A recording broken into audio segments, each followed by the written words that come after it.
Welcome and happy Halloween everyone, Slothcakes here to get you into the spooky mood. So let's do a list of some of Gundam's spookiest, horrifying, or just scariest mobile suits or mobile armors.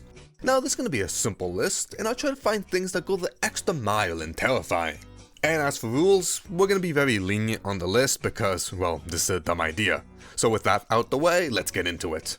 And starting off, we're going to be looking at one of Zeon's earliest mobile armors, which is both scary and just goofy, and that is the Zaccarello. Being a mobile armor, it boasts some nice stats, but also is equipped with some strong weapons, like its 4-tubed missile launchers, its scattering megaparticle cannon, and it even has a melee weapon known as its heat knotters, these blades that can heat up on its hands. But that's not why it's on the list, it's obviously due to its appearance. With the Zaccarello's odd giant bug eyes, to his weird mouth that has teeth, and also houses his scattering megaparticle cannon, so this mouth can shoot beams at you, or his heat knotters, so he can deliver a quick drive-by slash. Plus he has massive twin thrusters, so you're not gonna outrun it.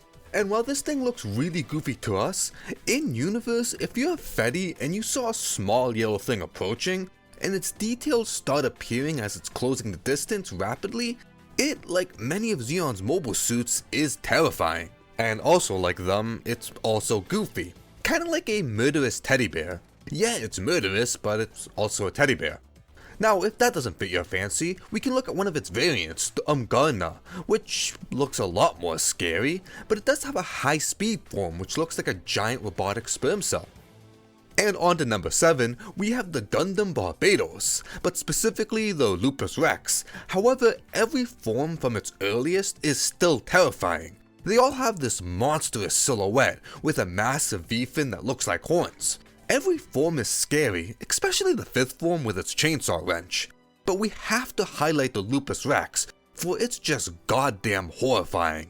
Looking the most like a monster, with such strange proportions, like an even bigger V-fin that looks much more like horns, and massive gorilla arms, it doesn't look like any other mobile suit, and everything it does strikes fear. From its unique weapons like its comically proportioned mace, or its dual 4-arm mounted 200mm cannons, or just using its claws, it seems like they wanted to make sure whatever it's using, it looks horrifying while doing so.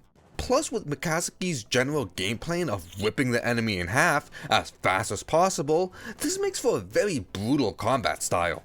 And we can't forget the spike on its back, which can deploy out with a very long wire and impale you. So while the Lupus Rex is ripping your buddies apart, this nice spike will find a home in your chest cavity. And as the cherry on top, the Rex can start glowing red and have a sick ass eye trail and just go ballistic. So while the Rex will always be outnumbered, many to one, you can guarantee that they are much more scared of the Rex than the Rex is of them. Now, if you're a fan of the channel, you know I had to mention this in some way. So up next is in general Zeon's amphibious mobile suits of the 1-year war. Zeon developed quite a few of them, but they share many traits of utilizing the sea for stealth purposes, being a threat in and out of water, having deadly close range options, and also being on this weird plane of existence of being both adorable and horrifying. So imagine being a Fetty near a body of water. You don't know what lies in there, it could be nothing, but as you get too close, it's already too late, and an 8 guy appears to bust your skull open. Or maybe your base is near water, and you can't change that, and a high guard comes out of nowhere to wreak havoc. And let's say you are ready, but you don't know what's gonna come out. Is it the slow but heavily armored Garg, or the quick and nimble Zagok, or both? Also make sure to always check your back, because again, stealth is their fuerte, so you never know if a Zagok is there to carve a hole in your chest, or the Egu guy is ready to get a hold of you with its heat rod tentacles. And don't think you can just avoid the water or maybe fly over it, since many have powerful ranged weapons, like the Zark, who can fire 4 megaparticle cannons at the same time, or the Guagu, who has 6-barrel rocket launchers. So if you don't have a fear of water, well, you do now, and if you already do, good luck. Moving forward, this one's scary for a simple reason. Big Thing Scary, and the Destroy Gundam from Seed is just that, standing at 56.3 meters, which is about 3 times taller than the Freedom at 18 This thing has a menacing profile, and its size isn't the only problem. The true horror of this guy is what it's capable of. With a laundry list of weapons consisting of mouth beams, chest beams, his forearms can detach and fly around, each housing finger beams. He also has missiles and 20 beam cannons on his backpack, plus humongous head vulcans. This guy is shooting something out of every orifice of his body, then plus some. And we can't forget that he can transform into a goofy looking UFO with legs that houses his wait, give me 1 second. Aufprall 13. Which are his high energy beam cannons, which are almost the size of him. When fired, the area it's being shot at no longer exists. Plain and simple. There's something scary about a giant robot that makes your giant robot not so giant, but something special about when it starts firing on all cylinders, you can no longer see said giant robot from the massive amount of destruction it's causing. Have fun not getting hit. Coming in at number 4, we have a mobile suit that's trying way too hard to be scary, and that's the Death Scythe, but specifically the Death Scythe Hell. I mean, look at this guy. We got an all-black appearance, bat wings, it's holding a scythe. The damn name is Death Scythe Hell. Like, dude, we get it, you're trying to be scary. Anywho, if it was just appearance, he wouldn't be so high on the list. So what has he got? Well, the Death Scythe has a highly advanced jammer, which scrambles and messes with radars and even cameras. So imagine this, you're out there in a Leo and your camera stopped malfunctioning, but your radar isn't picking anything up. Then as you turn around, you see a black silhouette holding a scythe, raising it towards you, and well, that's the last thing you see. But now imagine you're a bystander and you see this happen to your bud. What are you gonna do? Fight back? This thing's a Gundam, so if you try to fight back, this thing can shrug off a beating like it's nothing. But let's entertain the idea that you can fight back. Maybe you just have that many bodies to throw at the Death Scythe and you have him cornered. Well, he's equipped with a cloaking device, so he can just turn invisible and get away. Or instead, he can just hide and wait till everyone goes back into position, lowers their guard, or just scatters about. Then he can just uncloak himself and, well, proceed with the butchering. As we get closer and closer to the end, coming in at number 3 we have the Devil Gundam from G-Fighter. A monstrous machine that to this day is rather unique in Gundam as a whole, and still sticks out. Originally named the Ultimate Gundam and designed to help humanity, being capable of self-evolution, self-recovery, and self-replication. These traits mean that the Ultimate Gundam can repair, improve, and take care of itself, which one day they hope it could transfer to humans, fixing, repairing, and helping them. But that didn't happen. The Ultimate Gundam malfunctioned, gained sentience, went on a rampage, and now is known as the Devil Gundam. Using its 3 traits, it can now self-recovery and repair itself from any damage, and do so in a very horrifying way, with these weird organic wire tentacles forming whatever shapes it needs. With self-replication, the Devil can create the Devil Army, a wave of mobile suits waiting to fulfill the Devil's will. Also create the Gundam Head, which is a tentacle with a Gundam head on top of it. It can swing around, dig underground, do some shenanigans like that. But that's not enough, because the Devil Gundam gave it an organic look, giving it a mouth filled with razor-sharp teeth. It's really uncanny to look at. Also, we can't forget self-evolution. With this, the Devil Gundam can adapt to any situation, from changing its form entirely to fit the need. He can also consume and assimilate others to grow his mass and strength. This has no limit, and in the opening of G-Fighter, we see a brief what-if scenario to what it looks like the Devil Gundam consuming the planet, being 1/3 of its size. Finally, the Devil can also infect others with the DG cells, corrupting them, bending it to its will, and also affect mobile fighters, doing the same as well. The Devil Gundam is a true horror that can only be stopped by the power of love, friendship, and a gratuitous amount of violence.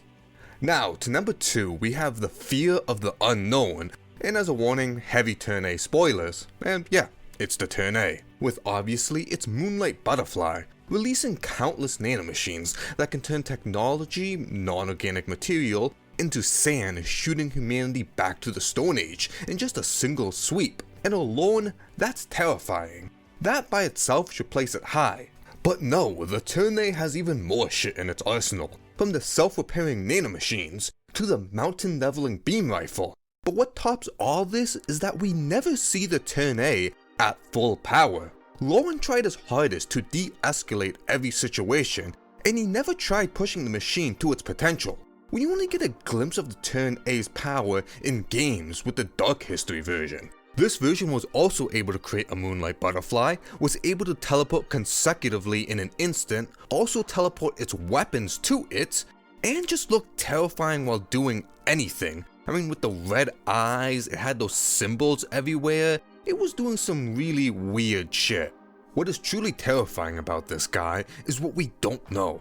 We don't know the true full power of the Turn A, and with Lauren in it, someone who tried his hardest not to escalate shit, it was still shown to be a doomsday level threat. But what if the Turn A had a pilot that could push it to its full power? What if it had a pilot that wanted to push it to its full power and was capable of doing so? Now that is terrifying. The fear of the unknown is a true terrifying thing. And before we get to number 1, here's some honorable mentions. We have anything from Crossbone, since they have skeleton motifs on them, usually a skull on the chest, and skeletons are rather spooky. Next up we have the Dokuru Zaku, which may look like a giant skeleton, but don't worry, it's actually a Zaku in disguise, not as spooky. Then finally, we have the Skull Gundam, which is a giant skull with limbs, quite spooky, very scary. But without that out the way, let's get on to number 1. Making it to the end of the list, we have the Fear of the Known with the RX-78-2 Gundam. Now, I know this seems like a dumb choice, I mean, it's just the Gundam. There are plenty of mobile suits, and a handful of ones we went through can easily defeat the Gundam and are much scarier. So why? Well, just hear me out here. Imagine you're a Zeon pilot, and you're going against the Federation, which has the number advantage. But thankfully, you have this thing called a mobile suit. Massive humanoid machines with deadly weaponry that can deal with the Federation's warships and flyers. Being some Federation pilot in a space jet having to go against this must have been so demoralizing. Now this by itself should be an entry on the list, but let's keep going. Now all is good, the mobile suit is a massive success, and all looks good for Zeon. However, one day, the Federation has mobile suits of their own, and they call it the Gym. And while they're more advanced than your mobile suits, Zeon has the experience advantage, so things aren't perfect, they're a little rocky, but still not that bad. It's until rumors start going around that the Federation has another mobile suit. It looks like a Gym, but it's got 2 eyes and horns. Word goes around that its armor is so tough it can shrug off Zaku machine gun shots like it's nothing. Rumors said that this thing's reaction speed is inhuman. Some say that this thing can 1v5 in melee and still come out on top. Whatever the rumor is, they all equate to the same thing, that wherever this special mobile suit is, it will leave a disaster in its wake. But soon, it gets a name, and people call it the White Devil. And people say that its pilot, the monster that controls this demon, is one of those new types, one of those enhanced humans. But these are just rumors, right? It just gotta be like a beefed up Gym, it can't be that strong. Until ace pilots, the best pilots Zeon has to offer, start falling to this thing, one by one. It's until Lieutenant Zhar, the Red Comet, one of the best pilots Zeon has fought this thing and survived, but did not best it. That's when things get worse. That's when rumors start to become a reality, that this thing can 1v5 and win, that this thing's beam rifle can one-shot an entire warship. And to make matters worse, to add to the anxiety, Zeon is slowly losing the war, and the Federation is sending more mobile suits with these horns, these V-fin, that look like the White Devil. Is it the same White Devil? Is it just as strong? No matter how one would react to all this information, I believe this is why the Gundam deserves the number 1 slot. It's not the mobile suit itself that's scary, but the impact it had during the 1-year war and to Universal Century as a whole. Now, this story isn't unique in Gundam. Many Gundam series follow the same pattern, where the main mobile suit is high-tech, can handle a beating, and strikes fear in many. Many do it better, but not only did the Gundam do it first, it was different in a few cases. We get to see through Zeon's perspective on how terrifying fighting a Gundam was. Either be something like Gundam Thunderbolts, Zeonic Friends, or recent manga, The Battle Tales of Flanagan Boone. UC has more content, so it's easier to understand, and even to this day, I feel like it's untapped potential, showing how a normal pilot reacts to running into a mobile suit that's far more advanced than theirs, and a pilot that's just in another league of them would be an interesting story. But anywho, thank you for watching. This was a dumb list I wanted to do to get into the Halloween spirit. But if you do have another horrifying machine in Gundam, please tell me in the comments. But like usual, Slothcakes here, hope you enjoyed this video, don't forget to have a happy Halloween, and I hope to see you all in the next video. Till then, have a good one, and bye bye.